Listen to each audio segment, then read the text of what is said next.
Hi everyone. Today we're going to be going over a little bit of figure drawing. Um, so I'm just going to show you guys how to take this is just a different approach to figure drawing. In that, first thing I'm going to do is I'm going to do a bit of warm up, show you how all this annoying stuff with dealing with drawing boxes applies to figure drawing. So first thing I'm going to do is not too long ago, a little bit rusty today. So I'm going to do my morning exercise. And the reason I do this morning exercise of drawing boxes is because it forces me to think about drawing in the page rather than just on the page. And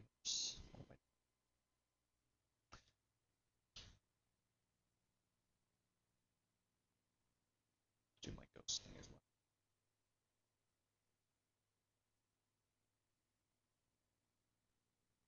And the idea of the exercise is you start with a cube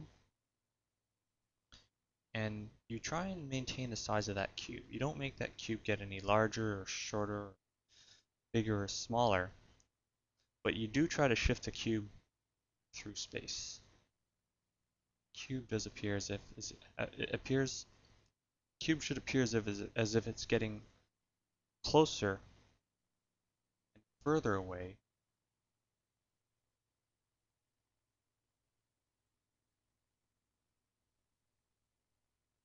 but not getting larger or smaller and not getting skewed in any one particular direction. It's got to keep its proportions because if we cannot do this kind of exercise, if we can't take something as simple as a cube and shift it through space without dementing it in some way,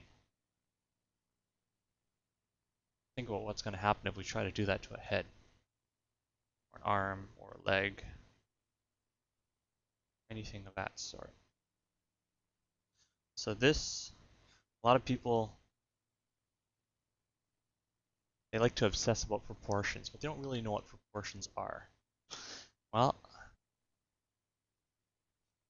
the problem is not that you draw a person out of proportion. The problem is you don't even know how to maintain proportions.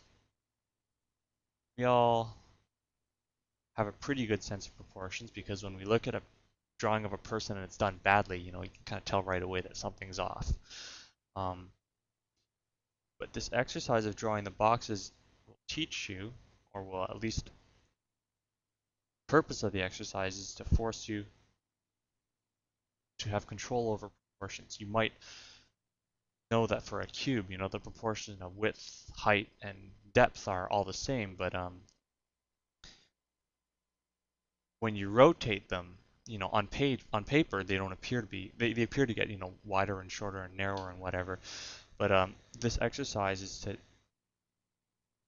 make you draw these boxes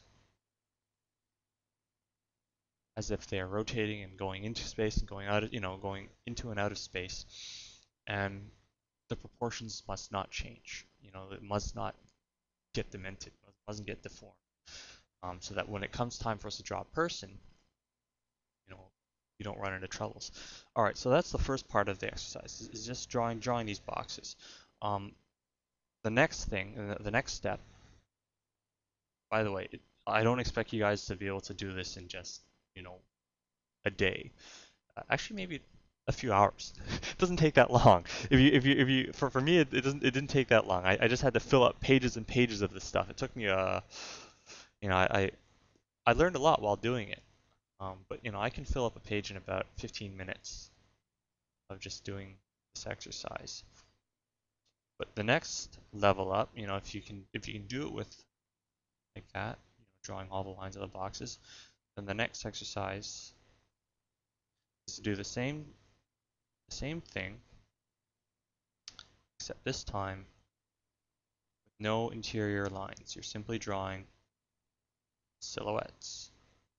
Because ideally, this is how we see the world. We don't see those interior facets all the time. A lot of times we see things as silhouettes.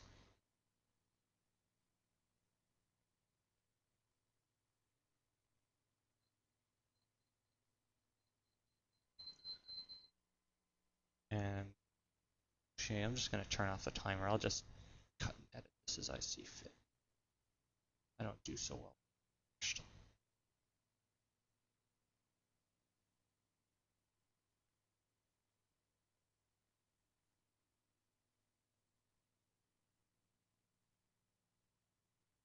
Just trying to get these boxes to steer around is by no means easy. See, in order to figure out where to put the next box to make it rotate is I have to look at these bottom edges. This bottom edge, that bottom edge, that bottom edge goes there. Then I have to look and see how these lines here, these lines are parallel in space, but they all go towards the same vanishing point somewhere way down below, okay? So, not so easy, hmm? So it's a very, very strenuous exercise to be able to do this only as silhouette lines. So I'm going to continue over here. I'm going to draw this. There's this corner. I'm going to draw a matching corner. I know there's an invisible corner here, so I'm going to draw another matching corner. There's that corner over there. This corner travels to here. This corner is over here. There. There's another corner. Drops down. It's another external corner. There's the interior corner there. And that goes down there. There's an invisible corner back there, which I can't see. There. Got your interior edges here. I'm not going to draw those. I'm going to try and make do with that. There's another interior corner. This corner migrates over here. It becomes that interior corner there. So keep on going. Okay? And don't just, make them go forward in this way. You can also make them go upwards and downwards. So I'm going to take these boxes. I'm going to take these corners. So this point goes over here. It migrates here. And this top line is going to shift up here. That's the interior. This is the interior corner, so I'll just draw a dot. I don't have to draw the actual edge to connect to it. Same thing. This line here becomes that line, so shift that. There's this line, which eventually becomes over here. There's our interior corner again.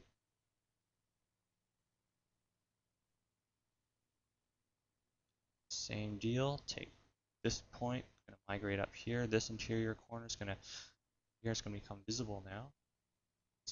It's an exterior edge now. Now got corner point up here. Same thing here. You've got point here.